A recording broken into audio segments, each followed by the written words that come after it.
Greetings, people of YouTube, and today I am really excited to be bringing you all my first ever KO review on the Baiwei Supreme Leader, also known as the Studio Series Voyager class Dark of the Moon Sentinel Prime. Now, for those of you who don't know what a KO is, KO stands for knockoff, and yeah, that's basically what this is. It's a knockoff. However, this company Baiwei is actually known to make some pretty good knockoffs, and with their eventual Revenge of the Fallen Megatron being really excitable for me, I gotta check out at least one of their previous figures. Considering Dark of the Moon is my favorite Baiwei's film, I think this figure would do the job really nicely. And for those of you who don't know who Sentinel Prime is, he's Optimus Prime, but a jerk! Yeah, that's pretty much who he is. Anyways, taking a look at this honestly pretty cool looking box here. You can see a badass CGI image of Sentinel Prime there. Supreme Leader TW1024, I don't know what this means. And you can see Baiwei's logo right here. On this side, you get nothing at all. Actually, there's a Supreme Leader writing there. At the back, you can see a CGI render and a product shot of the alt mode there. On this side, we get another Supreme Leader. Wow, China really likes the Supreme Leaders, don't they? Too soon? At the top of the box, there's another Supreme Leader. And at the bottom, there's some... So I am incredibly excited to open this KO, and why don't we just crack him open? I mean, it's not like the tip hasn't been ripped off or anything. I totally haven't opened this because of excitement.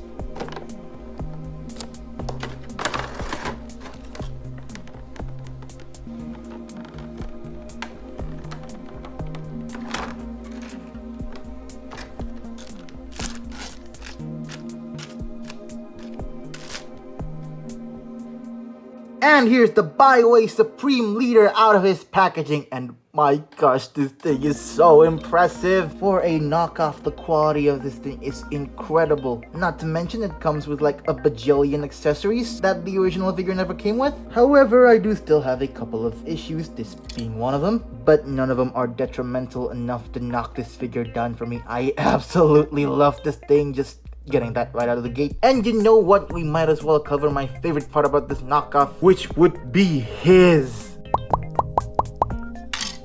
accessories! Supreme Leader comes with baby sword, daddy sword, a water nozzle, the Ironhide killer, overcompensating for the lack of something shield, big backpack, and movie accurate backpack. There's also this thing that I don't know what it does, so if you do know what this does, please leave it down in the comments below. First off, let's take a look at his ranged weaponry. You get this alright looking cosmic rust cannon, can put it into his hands, and that's a pretty cool look. Pretty cool that you also get this water nozzle thingy, can be plugged in right into his forearm, and that looks really nice. Personally, it would have been fine if they didn't include this, but I'm glad they did. Going melee now, he has his two swords. This is the sword that came with the original Studio Series figure, and it looks quite dainty, but it is technically a piece of parts forming, so I can't complain that much, right? You can plug it into his hands, and that does not look too bad, but thankfully Baiwei have gone the DNA design route and had given us this beautifully movie accurate sword. This is a double blade that'll make Thanos run for his money. It arrives in 3 pieces, so 1, 2, and this connector piece. To plug it into Sentinel's hands, I recommend just putting this connector piece onto one piece of the sword, slide it right into his hands, and finally you plug the other tip in. There you go. My gosh, this looks amazing. Sword might be a bit too big, but I don't have a problem with that at all whatsoever. Only problem with this sword is that the connection is not great.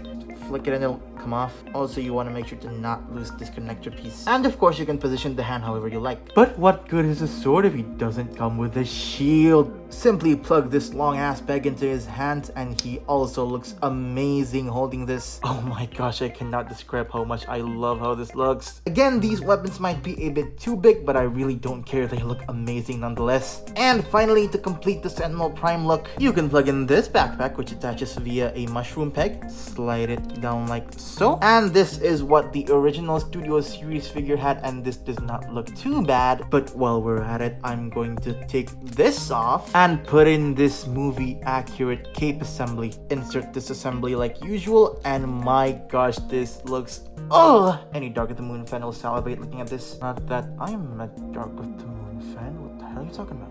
And as you may have seen in that unboxing segment, if there are any accessories that you are not using, they included a Ziploc bag, so you can just put it in there, and yeah, good to go. Also, this is not that Ziploc bag. I think I lost mine, so I just used this as an example. And I think that'll be it for the accessories, because we'll be here forever. So why don't we just jump straight into his details? Comparing Supreme Leader here to Sentinel Prime's CGI render from Dark of the Moon, I think Hasbro originally did a bang-up job on recreating the CGI design. It's so complex, yet they nailed it pretty well in my opinion. I really don't know how they can make it better. However, Baiwei have designed a new backpack that is more movie accurate, so we just change that real quick. Bam! That looks even better. Sure, it is technically a piece of parts forming, but I really appreciate that they did give you the option if you want to do that, and it honestly just looks a lot better with this backpack on. Usually with a quote-unquote parts former, I take pictures of those figures with the piece of parts forming on, or off, whatever. Then I display them on my shelf with the piece of parts forming on, or off,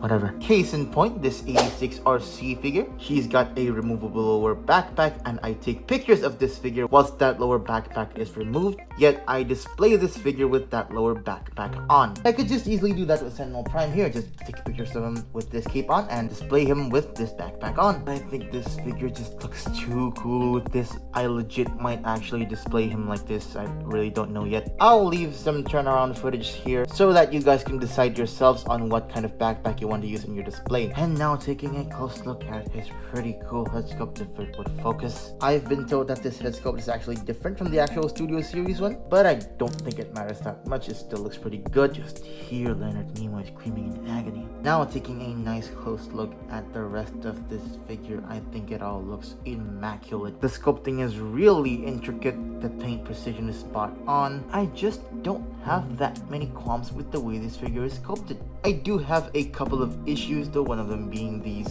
what the hell are these calves? It's way too blocky, but the design is so complex to the point where I can sympathize with them, and yeah, they really couldn't have done anything better. However, I do like that the wheel placements are technically correct, and also this wheel as well, that's pretty cool. But my biggest issue with this guy visually would have to be this Dumpy. This is kind of ruining the figure's silhouette just a little bit. I think in the original SS figure that you can flip up this thing, have it into the original backpack, but no such luxury here.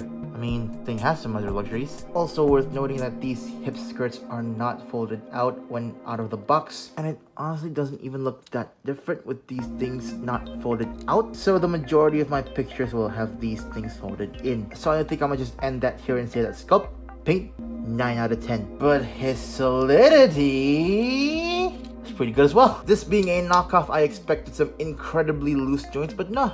Thing feels fantastic. A lot of these joints are even a bit too tight, but I'd rather them being too tight than being too loose, so I guess it's not that bad. And one thing that also helps the feel of this guy would be this die-cast metal. Ding dong. Seriously, this is made out of die-cast metal. I am a firm believer of Jia Bilhang's code touch technique, and yeah, this thing feels cold and nice and no horny. So great details, great solidity. How about that posability? Head is on a ball joint that is a little bit limited. Moves down that far, moves up that far, left, right, and a rotation. Shoulders can move out that far and they can rotate all the way 360. Shoulder pads are on a hinge joint due to the transformation. And as far as the backpack goes, you get a hinge joint and a little bit of a tight swivel here, as well as these two capes being on a hinge joint of their own. Same thing also goes for the other backpack. I mean, it also has this, but it doesn't count. Elbow rotation, that is again really tight. Elbow bend, that is just slightly more than 90 degrees. That's pretty cool. Wrist swivel, and the waist area is a bit weird, so you do get a slight waist rotation due to the transformation, but if you pull it like this, you can get a fake ab crunch going on, which looks pretty cool. You also get slightly more rotation. Just be careful to not bump into these wheels, where these wheels. And I also heard that the connection wasn't that great in the original figure, and Baiwei kind of fixed that, so yeah, got a new Baiwei. Hips can kick forward that far. That's actually pretty good. Back about that far. He can do the splits on his die-cast metal ding dong.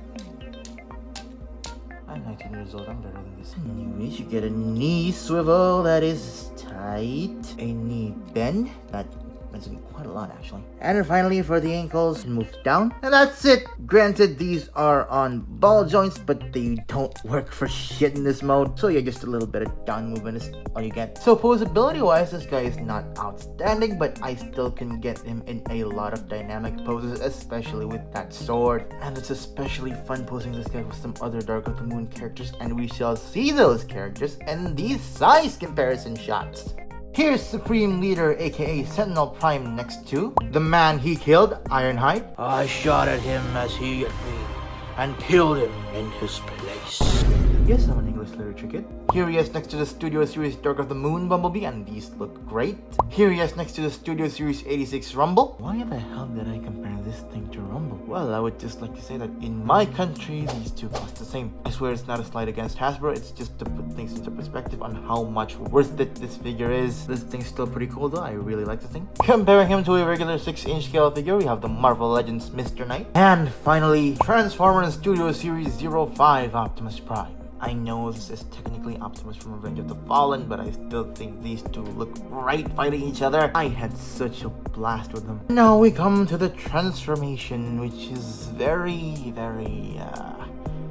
you'll see for yourself.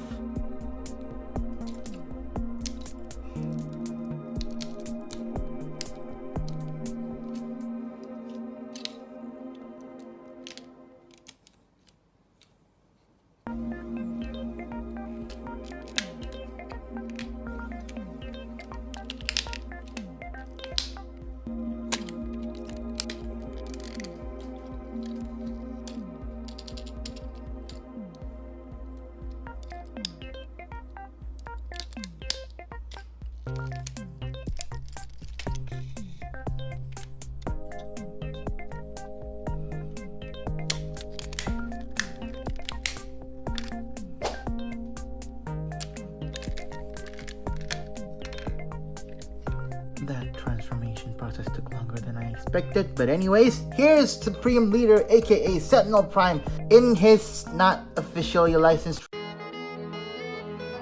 Rosenbauer fire truck mode. Transformation looked very difficult because I'm doing it on camera, and if you're doing it on your own, not in front of a camera, I'm sure you'll do even better. Not all the tabs here plug in too well, but again, that's just due to me filming it. I'm sure you can do better than I can. It's fantastic how that really accurately proportioned robot mode turns into this brick, essentially. I really like the use of parts forming that are really cool, Hasbro. And honestly, upon first glance, it doesn't look like this thing transforms. It's that good looking. It's so detached to the robot mode to the point where it's freaking impressive for me. Not to mention, other than these seams here, it's actually really solid, and it rolls really good. Yeah man, this alt mode is really cool. In terms of articulation for this fire truck mode, you only get a hinge joint at this water nozzle thingy. It is a bit loose, but yeah, at least it's there. This fire truck mode will make Inferno jealous, and I don't have a Zero Inferno figure. But I do have other figures that I'll show in my size comparisons segment. Here he is next to Ironhide. Here's Stealth Mode Bumblebee,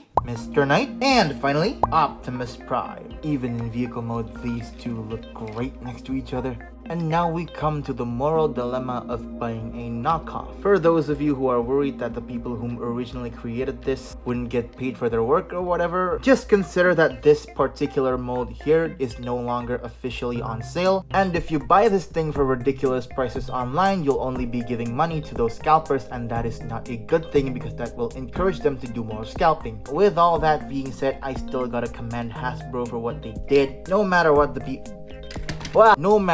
their people are the ones who patented this design, they're the ones who made the engineering and all that stuff, so all credit still goes to them. However, yeah, I gotta say, if you cannot find the original mold for this figure at a good price, this knockoff will more than suffice. It's incredibly solid in both modes, comes with many accessories that the original figure did not come with, and it's incredibly cheap too. What the hell? Yeah, it goes without saying, I highly recommend this figure for those of you who did not have the original Studio Series Sentinel Prime, or maybe for those of you who just want the new accessories. As always, I hope you all would recommend my review to everyone else. If you enjoyed this video, please do leave a like and a comment, and don't forget to subscribe. Hopefully I'll get to see you guys again next time. Goodbye! Now, for those of you who are bored at me of looking at old stuff, I think my next review will suffice. Gosh, this thing's really cool.